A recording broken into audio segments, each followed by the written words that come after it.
오늘 이곳에 오신 여러분을 환영합니다. 그리고 축복합니다. 오늘 여러분에게 드릴 선물을 준비하였습니다. 형제가 서로 손을 내밀어 잡는 두 손의 그림입니다. 우리 서로 손잡고 화목합시다. 예수님께서는 말씀하시기를 살인하지 말라고 한 말을 너희는 들었다. 그러한 가운데 예수님은 한 말씀을 더 하십니다. 형제에게 노하는 자마다 심판을 받게 된다고 말씀하십니다. 형제로부터 원망을 들을 만한 일이 생각나면 예물을 제단 앞에 두어두고 먼저 형제에게 화목하고 와서 예물을 드리라고 말씀하십니다. 그리고 남김없이 모두 청산하라고 하십니다. 오늘 말씀을 깊이 상고하기 전에 본문의 말씀을 읽겠습니다. 본문의 말씀은 옛사람에게 말한 바 살인치 말라. 누구든지 살인하면 심판을 받게 되리라 하였다는 것을 너희가 들었으나 나는 너희에게 이르노니 형제에게 노하는 자마다 심판을 받게 되고 형제를 대하여 나아가라 하는 자는 공회에 잡히게 되고 미련한 놈이라 하는 자는 지옥불에 들어가게 되리라. 그러므로 예물을 제단에 드리다가 거기서 내 형제에게 원망 들을 만한 일이 있는 줄 생각나거든 예물을 제단 앞에 두고 먼저 가서 형제와 화목하고 그 후에 와서 예물을 드리라. 너를 송사하는 자와 함께 길에 있을 때에 급히 사와하라. 그 송사하는 자가 너를 재판관에게 내어주고 재판관이 관예에게 내어주어 옥에 가둘까 염려하라. 진실로 내게 이르노니 네가 홀이라도 남김이 없이 다 갚기 전에는 결단코 거기서 나오지 못하리라. 본문의 말씀은 5장 21절에서 26절의 말씀이었습니다. 21절에 뭐뭐 하였다는 것을 너희가 들었으나, 이 말은 그 당시 랍비들이 줄곧 사용하던 말이었습니다. 랍비들은 계명 외에 많은 규례들을 만들어 백성에게 가르치고 있었습니다. 이런 가운데 예수님은 말씀하십니다. 나는 너에게 이르노니 라고 말씀하십니다. 이 말씀은 어떤 사상과 말을 논증하기 위하여 시작된 말이 아닙니다. 신적으로 선언하신 말씀입니다. 어떻게 보면 종교적인 관습에서 말씀하신 것이 아닙니다. 회개하고 복음을 믿는 그 백성에게 요구하는 주님의 말씀이며 요구입니다. 첫 번째 볼 때 살인하지 말라 하는 말씀을 생각할 수가 있습니다. 10계명 중에 6번째 계명을 거론하신 예수님이셨습니다. 세상 법에는 살인한 자에게 형벌이 주어집니다. 범죄한 그 사실을 가지고 처벌합니다. 살인하는 일이 있기에 살인하지 말라고 하신 것입니다. 애당초 살인하는 일이 없었다면 살인하지 말라는 계명이 없었을 것입니다. 인류 역사상에 제일 먼저 살인한 자가 있었습니다. 그는 아담의 아들 가인이었습니다. 가인은 땅의 소산으로 여호와께 제물을 드렸습니다. 한편 가인의 동생 아벨은 양의 첫 새끼와 기름으로 여호와께 제물을 드렸습니다. 여호와께서 아벨의 제사를 연락하셨습니다. 그러나 가인의 제물은 연락하지 아니하였습니다. 이 일로 인하여 가인은 심히 분하여 안색이 변하였습니다. 하나님께서는 가인에게 말씀하셨습니다. 네가 선을 행하면 어찌 낯을 들지 못하겠느냐? 선을 행치 아니하면 죄가 문에 엎드리느니라.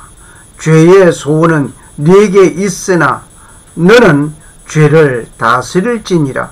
창세기 4장 7절의 말씀이었습니다. 결국 가인은 죄를 다스리고 선을 행하여야 하는데 악을 행하고 죄의 소원대로 행동하여 동생 아벨을 죽이는 일이 생겼습니다. 인류의 첫 살인자가 되었습니다. 이 살인의 역사는 여기서 멈추지 않고 반복되어 왔습니다.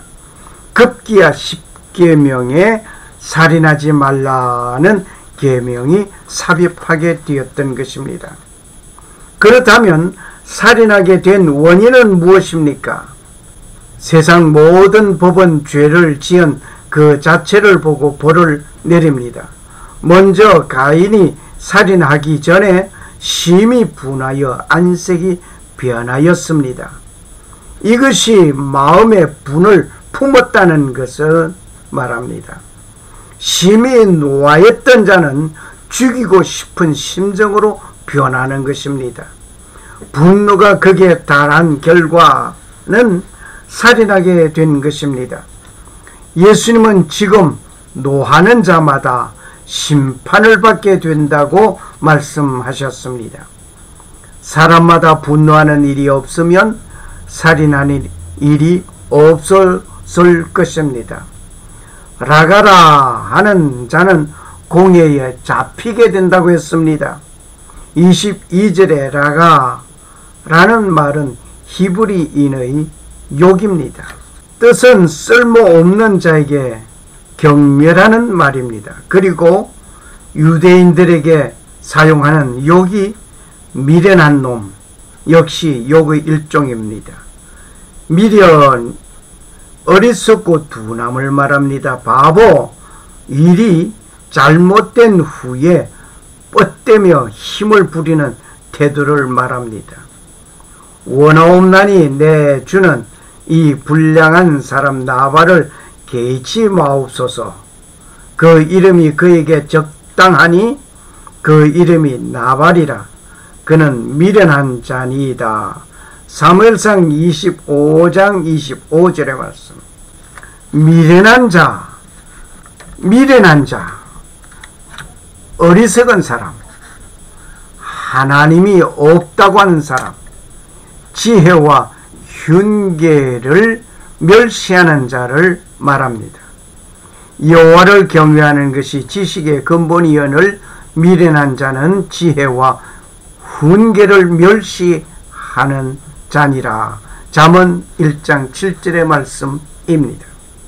세상에서 가장 더럽고 추한 욕이라고 한다면 미련한 놈이라고 하는 말인 것 같습니다. 하나님이 없다고 말을 하는 사람이 가장 불쌍한 사람입니다. 라가라고 욕하는 사람은 공회에 잡히게 된다고 말씀하시는 예수님 그 말씀. 그리고 미련한 놈이라고 욕하는 자는 지옥불에 들어가게 된다고 예수님께서 말씀하셨습니다. 예수님께서 지옥불이 있음을 지적하셨습니다. 어떤 사람들은 말을 합니다. 사랑의 하나님께서 사람들이 지옥에 들어가 고통당하는 것을 원하지 않으시는 하나님이시기에 모든 백성을 사랑하는 나머지 구원하여 천국에 입성하게 하신다라고 말을 합니다.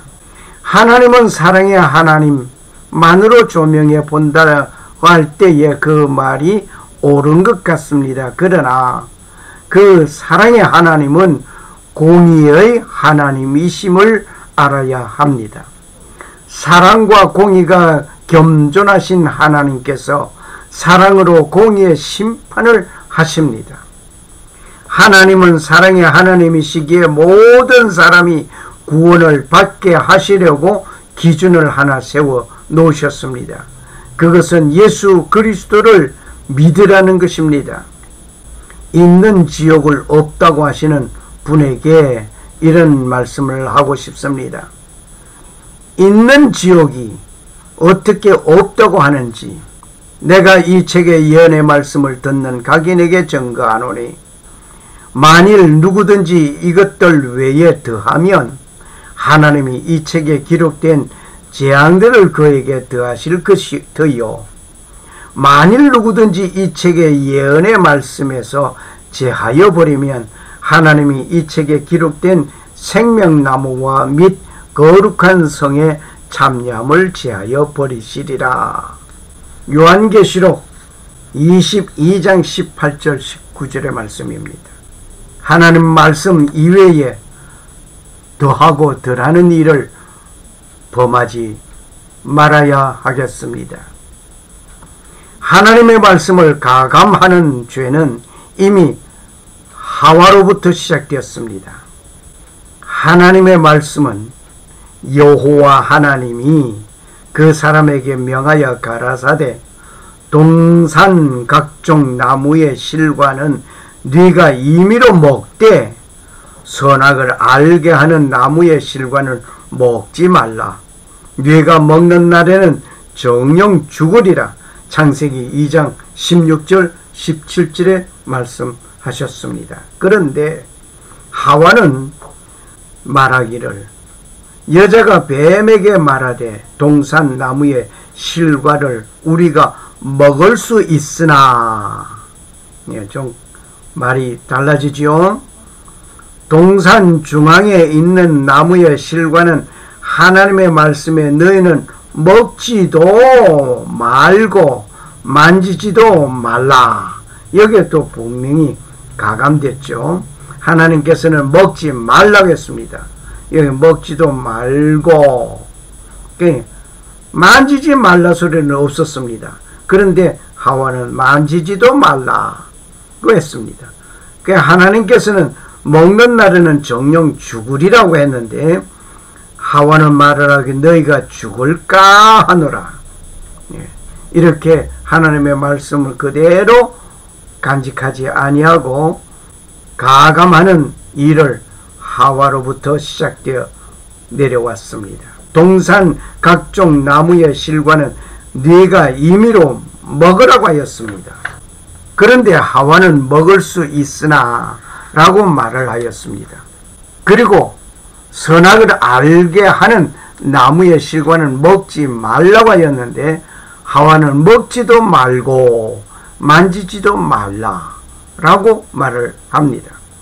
그리고 먹는 날에는 정령 죽으리라고 하나님께서 말씀하셨는데 하와는 죽을까 하느라 라고 말을 하면서 하나님의 말씀에 가감하는 죄를 범한 일이 있습니다. 먼저 형제와 화목하라. 23절에 보니까 그러므로 예물을 제단에 드리다가 거기서 네 형제에게 원망 들을 만한 일이 있는 줄 생각나거든 예물을 제단 앞에 두고 가서 형제와 화목하고 그 후에 와서 예물을 드리라고 하였습니다. 하나님께 예물을 드리면서 하나님과 화목하고 하나님과 교제하는 것이 중요한 일입니다. 그러나 그렇게 하기 전에 형제와 먼저 화목해야 한다고 예수님께서는 말씀하십니다. 우리가 주기도문을 잘 하고 있습니까?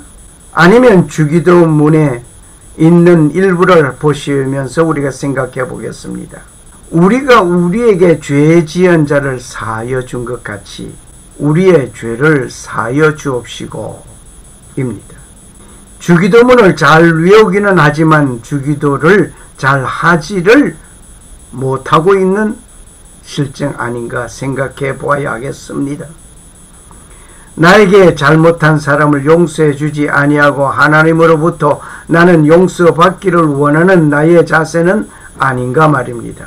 만일 나는 용서해 주지 아니하고 나는 용서를 받기를 원하는 내가 되었다? 한번 깊이 생각해 봐야 할 것입니다. 나는 주기도문을 외우는 자가 되어서는 될 것이 아닙니다.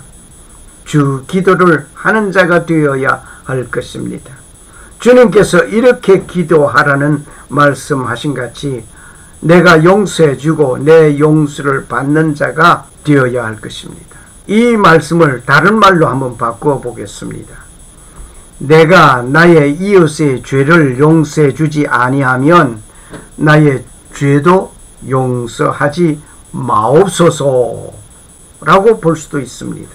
우리가 우리에게 죄 지은 자를 사하여 준 것 같이 내가 사하여 주지 아니한다면 하나님께서도 나의 죄를 사하지 마옵소서 하는 말이 됩니다. 주기도문 역시 하나님의 용서를 구하기 전에 내 이웃의 죄를 먼저 용서해 주어야 합니다. 이웃의 죄를 용서하느냐의 정도 따라 아버지의 용서를 구하는 것 같습니다. 나는 나에게 잘못하는 자의 죄를 용서하지 않고 내가 하나님 아버지 앞에 잘못한 것을 용서받겠다는 것은 순서가 잘못된 것으로 봅니다. 예수님께서 그 순서를 바로잡아 주신 것입니다.